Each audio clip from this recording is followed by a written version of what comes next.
Hello and welcome to the Football English podcast, your one-stop shop for Venezuelan football in English, bringing you fortnightly episodes dedicated to the Venezuelan league, the national teams and the myriad of Venezuelan players around the world.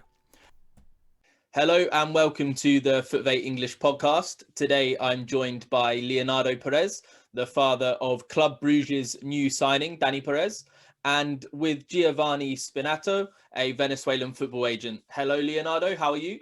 Thank you, Jordan, for the invitation. An absolute pleasure for me. And Giovanni, how are you? Good. Thank you, Jordan. Thank you for the invitation to the English podcast. I'm really happy to be here. And I'm very happy that you both speak very good English, which will make it nice and easy for our listeners. Leonardo, I've just described Dani as a Club Brugge striker. How does that make you feel as a father? Really proud of this operation that we had with the Club Brugge.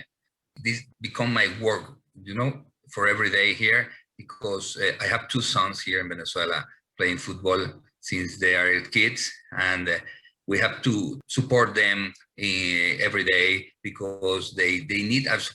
What I'm trying to say here, that the parent support is really important for this guy if they want to get to the elite football. This is like my second job now. I help them, both kids, to get them to soccer teams here in Venezuela. Now that Daniel is in Europe, living his dream, we're very proud of that. And how is Dani finding the first few weeks in Europe, in Belgium? He's great. He's feeling so great. He told me. I mean, we speak every day, and he told me every day that the people there is really kind. Everybody's behind him, helping him, support him, because that at the time he get to Belgium, he had to stay like 10 days in quarantine for the regulation of the government, and he had to spend that time alone because we didn't get there. I mean, when I said we and the couple of agents that helped me with this operation, because if we go to Belgium on that days, we should have to stay like the 10 days in the quarantine. That will be an expensive situation. We including in some expense that doesn't really support the guy. Then Daniel spent that time alone in a hotel with the team support, and he went really good. He felt good. He was doing what the team told him. Everything was very great for him. It's excellent. And we've seen on his Instagram, it looks like he's spending a lot of time sightseeing. Bruges is a beautiful, beautiful city. I was lucky enough to go a couple of years ago, and it looks like he's making the most of some of the free time. And obviously during quarantine, having to spend a lot of time on your own, it looks like he's thoroughly enjoying himself. So Giovanni was one of the agents that helped facilitate this move. So it's a good point to bring in Giovanni. Giovanni, what caught your eye about Dani? For people that don't watch Venezuelan football, him moving to Bruges is going to be the first time that they've heard of Dani, but obviously you're very familiar with his style of play. What attracted you to Dani and made you think that there was opportunity for him in Europe?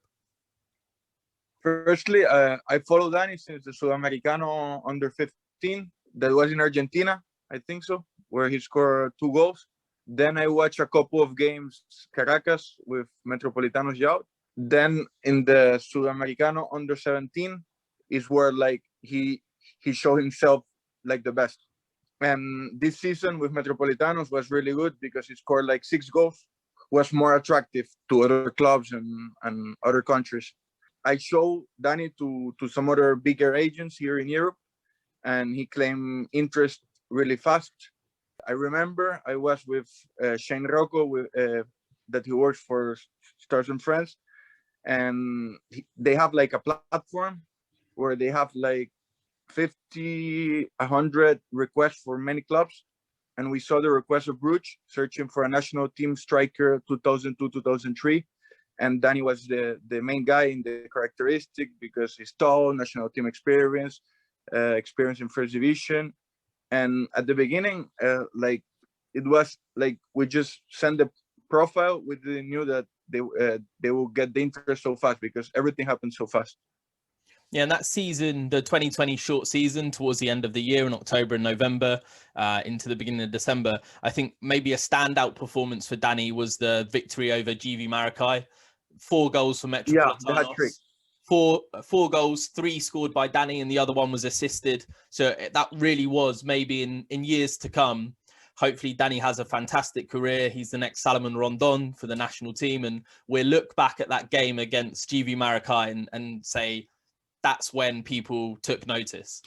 Yeah, So for actually, you, Leonardo, sorry, go on, Giovanni. No, actually, I showed them Dani like the 20th of November, like 2 weeks before that game. But I think in that game is where they like they call me again, like find me the contact of this guy, and I contact Leonardo and Dani, and I give him his contact to the Stars and Friends guy, and when the deal starts, like the beginning of December. Perfect. So Leonardo, there was, as I know, a lot of interest in Dani. It wasn't just Bruges who were interested in him. You were obviously pivotal in all of the conversations as Dani's father and somebody very involved emotionally in Dani's career and wanting him to make the right choice. So talk us through that process, some of the interest that was in Dani and how you took the decision that Club Brugge was the right decision and that Giovanni was the right guy to work with and the other people that were involved. Yes. Let me tell you a story, like I say to my kids every day, the life in football is like a bet. And we made some bets in what we believe. And right now, I think we're getting our goals on those bets. Why do I say that? Because take a look at this. I have a couple of offers from Portugal and Uruguay in last September for Dani, and we discussed that information, that offers here in my house. What we think at that moment was Dani is in love with his national team. He always wanted to be a Vinotinto player. Then he told me, okay, we will work to get a spot in the under 20 team. Then who's gonna play the under 20 team that used to be in February? The under 20 championship or South American championship, nothing changed the second half of the year. But at that moment, we thought, okay, if you want to go and want to be a part of the under 20 team, you have to have a lot of minutes from here to December. If we go to another country right now, I mean, we don't know what will happen. We don't know what could happen if you go to Portugal and that time, or you go to Uruguay. Then we bet, or we had this. I mean, this hope to have a lot of minutes when he played here in the first division, and that was the correct decision. Because you have to be in the right place at the right moment. Look at the first 5 games of Dani in the first division. He didn't make a goal. He didn't have any chance to do a goal. After that, he got the virus. Then he went to quarantine for 10 days. After the 10 days quarantine, he came back to the game and scored 2 goals in Portuguesa. After that, again with Gran Valencia, I scored 3 goals and an assistance. After that, everything was perfect. We didn't know, or we didn't think that he was going to play with against Caracas. A very vital goal as well. In the last minute, the coach changed everything and now put another team against Caracas. And Dani scored the second goal of the team and the goal who won the game. Yeah. A lot of bets that we did, and they were good. And that had a big impact on the season. Beating Caracas changed everything for Deportivo Táchira as well. Yes, that was amazing. After that, when we had a little bad luck because of the 2 yellow cards, and he lost the last game, but was okay. Was enough for everything. We have a couple of, not a couple, we have a lot of calls after that from some countries all around the world, from Colombia, from Chile, from Argentina, also from Europe. We were making a negotiation with Lithuania. We almost closed a deal with Lithuania, but then we received some other call from Polonia or Poland, from Ukraine, from England, and also from Italy. Yes, after we received the information about Belgium, the first days of December, I have the communication with Giovanni and they told me in a message here, and using the WhatsApp application, we have some opportunity in Belgium for the first team for Dani.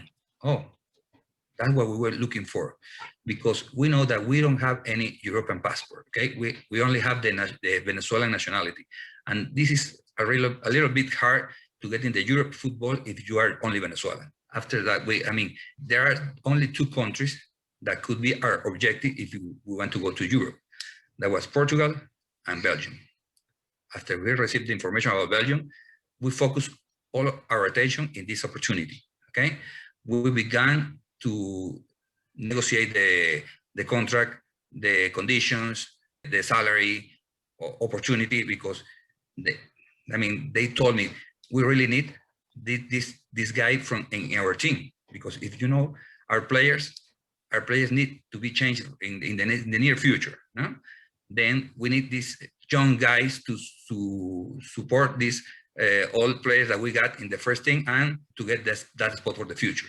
Okay, that's why we begin to think like Belgium could be the best opportunity that we got right now in the hands. After we got all the information about Belgium, after they told me about the Club Brugge, and we had the meeting with David Regox, the team manager, and the DT and Philip Clement and those guys. Okay, we thought, this could be the best opportunity for Dani right now.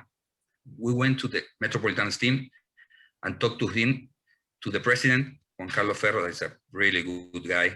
And he told me, wait a second, let's hear for another opportunities. Okay, sure. We're open to hear all the opportunities that you got. And then we have received a phone call from Italy, from one team in Italy. We got all the information about this opportunity in Italy. At the very end, Dani took his decision. He really wants to play in a club that has first division team, and maybe we can have a game in an international cup, because that our objective at the end of this conversation. We were looking for a team that can go to could be a UEFA Champions League or UEFA Europa League, in a team that he can go to play at the first division. And Giovanni, at what point did you enter the scene, and how was your involvement in the move, and how did it develop with Stars and Friends, and obviously working closely with Leonardo to make this move happen? It was really interesting. To be honest, it's like the first time that I'm working with a big club like Brugge. It's a big club. They take in consideration many details. For example, that Dani speaks English. They had an interview with sports director that speaks Spanish also, with the guys in Stars and Friends, and another Spanish agent that is closer to the club. They spoke around 40 minutes, an hour, to see also how is the player outside of the field. They also talked Dani because they saw like the qualities he have outside the field, and it's an important thing. Yeah, and at the beginning, the interview was in Spanish, but after that, he told me, he asked Daniel, Dani, do you speak Spanish? And he said, yes.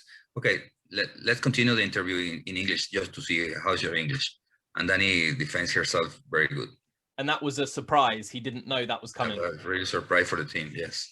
So we've seen on social media this week comments from Venezuelan football fans saying how well prepared Dani seems to be as a player, as a professional, as a person, impressed with his English, impressed with how he's adapted to Belgium so quickly. And also many people have said that he seems to be a kid that was very well raised by his family.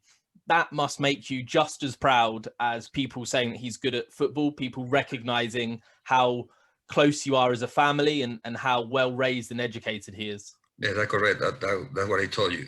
The parent support is really important for this guy to get into in every sport that they want to play. Yeah, and you said a little bit about having two football playing sons. What can you tell us about your other son, Leo? Okay, Leo is another good player. It's kind of different because his central defense. It's an interesting story when they play they used to play in separate teams, you know, and they used to play against each other. And it's a funny story because Daniel never could pass Leo in the defense, you know, and Leo was like, I'm very proud because you didn't pass me. But Dani says, I didn't pass you because I don't want to embarrass you. You know, but that was a good relationship with this guy between them, no?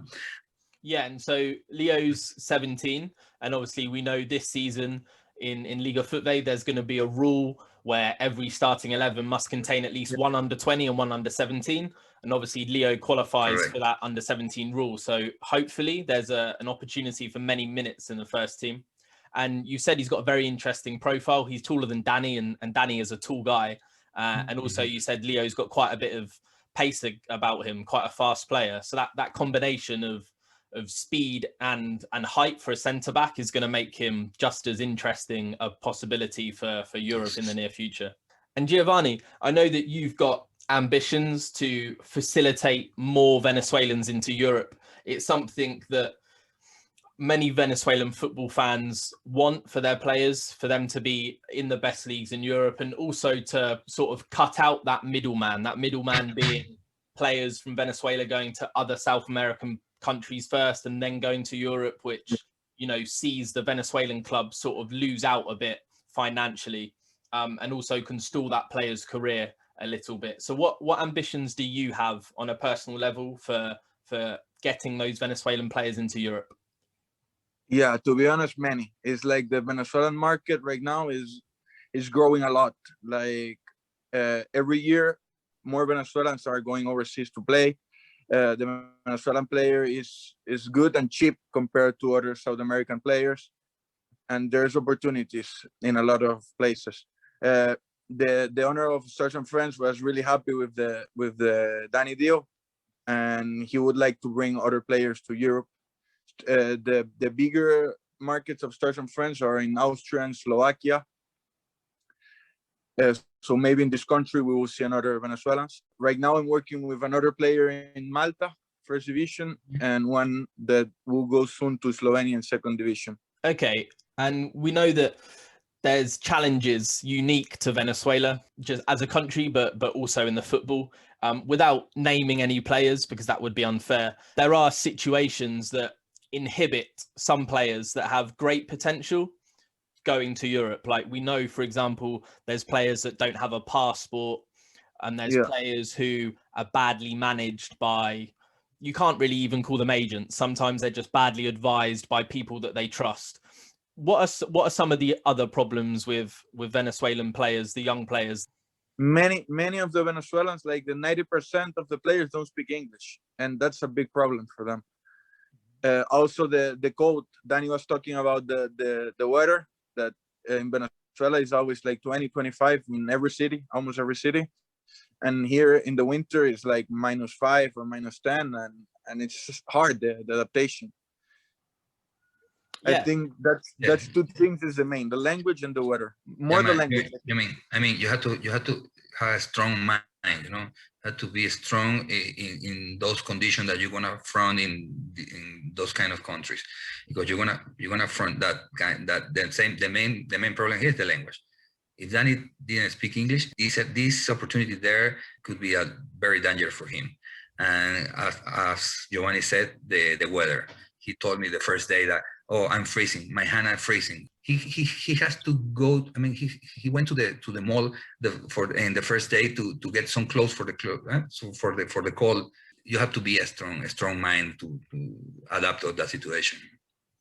Yeah, definitely. And what really impressed me about the move to Club Brugge, what I was really happy to see as somebody that loves Venezuelan football, is they gave Dani a long contract. That's a lot of stability. A 4.5-year contract is incredible, and particularly at a club like Club Brugge, where sometimes we see Venezuelan players that have good potential and have performed well in Venezuela go to clubs and countries in Europe with less prestige and a lot less security. Sometimes we see very promising players go to Europe and return to Venezuela very quickly, and they really struggle to adapt. Obviously, you've said that English is a very important feature, but just how important is that security that Club Brugge are giving Dani, and how much confidence they're placing in him?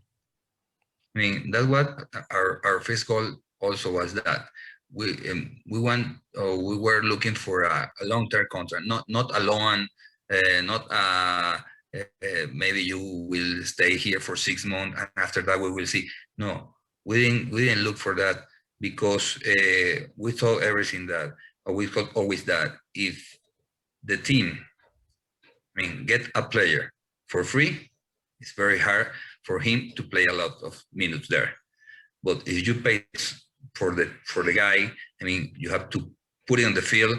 And I know if you put Daniel on the field, he will demonstrate that he has some potential, or a lot of potential, you know? That's why we were looking for a buy or a boat instead of a loan. Yeah, exactly. And we know there were loan opportunities for Dani. There was also one team that wanted to offer him a trial, whereas Club Brugge have come in and shown a lot of confidence in Dani by giving him that contract. Why do you think, maybe Giovanni, you can answer this question, why do you think that some clubs, particularly in Europe, don't have confidence in Venezuelan players to give them that length of contract, to commit themselves from the beginning? It's a risk for every team, like to bring a player overseas, like to pay him the everything, like, and many of these big teams have a good youth academies and good youth players from home. And to bring a player overseas, they have to like to get the chosen one, like to make a big risk. It's like, for example, I talked with a lot of agents or clubs director, and they told me that they almost always they prefer to bring a local player, that they're good and they easy adaptation, easy language, and good players also, because the level here in Europe. So to bring in Venezuelan have to be a different player. And if it's not giving away any of your secrets, Giovanni, who would you say are maybe 3 or 4 players, young players in Venezuela right now that you think have the ability to move to Europe in the near future? Saul Guarirapa from Caracas, Anderson Contreras from Caracas, who move soon to Europe. They have the potential.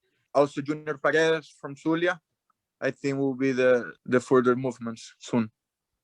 And it was a real shame to see Anderson Contreras and Saul Guarirapa both get those long-term injuries. Yeah, it's the kind of injury that can have a big impact on a career, and also it delays their progress, their ability to move into, you know, MLS or Europe at this young age.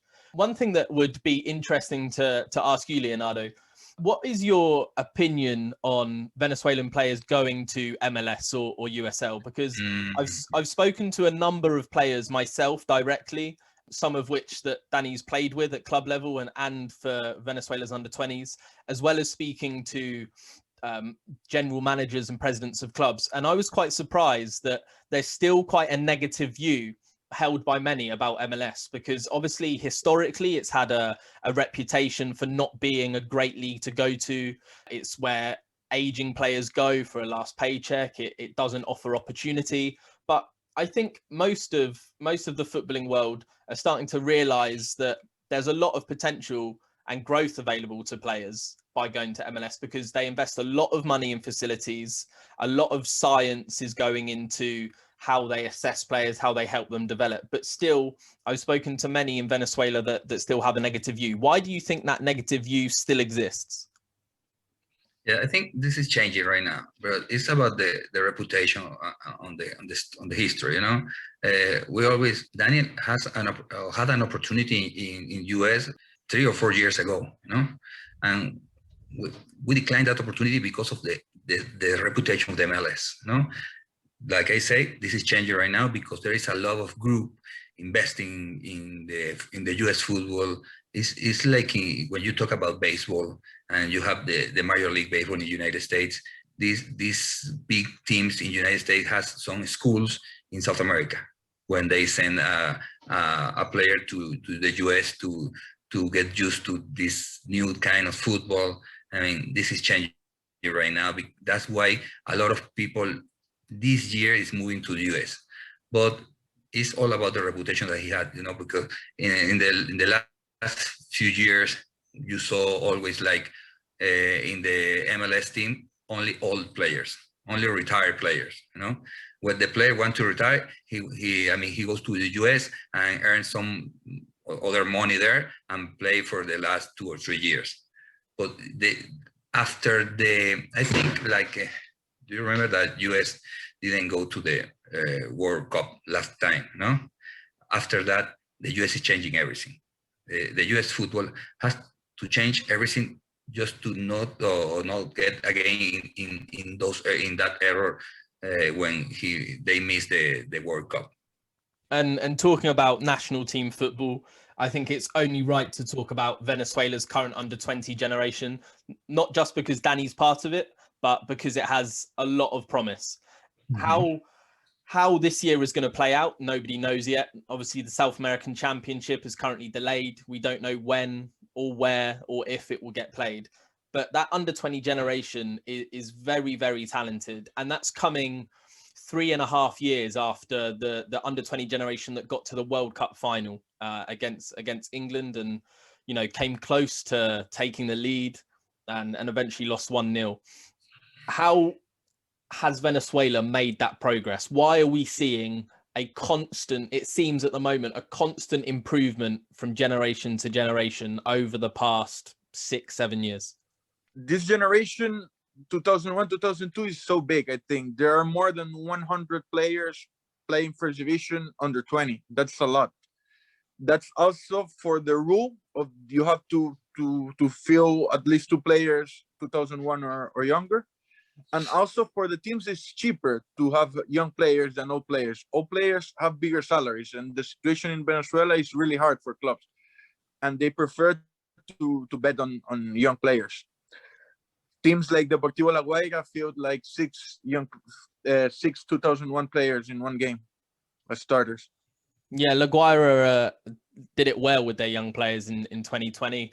I'm a big fan of John Aramburu. I know you like Velasquez and Giovanni Bolivar, who I'm also a big fan of. We've just seen Darluis Path go to Loudoun United, DC United's affiliate. So there was plenty of young players that did really well in the 2020 tournament that I'm excited to see throughout 2021. Guys, we've got 5 minutes left. Is there anything else that you'd like to add? Anything you think is important for our listeners? Yes, please. I'm going to thank you for the work that you're doing, helping the Venezuelan people, because when you go to Europe and talk about Venezuela, they only said like Venezuela is a baseball player country. Now they can see that we have a really good soccer players helping this guy or those guys to get to the elite football. And thank you very much. We need this kind of support here in our country also. I'm talking for the journalists here, talking about the information that we got, the news that we have from Venezuelan guys in Europe. They had to say something here. Like Daniel has break a record right now.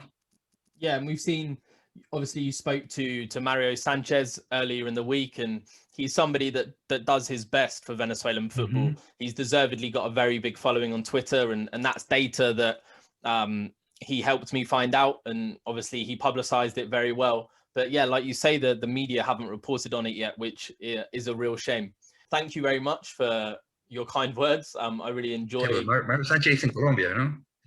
Yeah. Venezuelan football, but he's in Colombia. Yeah, exactly. Yeah, he is in Colombia. Of course, he is Venezuelan, but yeah, he's in Colombia. But yeah, no, thank you very much for your kind words. Obviously, I spend a lot of time on Football English, the Twitter account, and it's because I've really grown to love Venezuelan football and really want to help grow its profile, which is something Giovanni does as well. I know he's working very hard every day. We talk most days. Giovanni, just to end with some comments from you.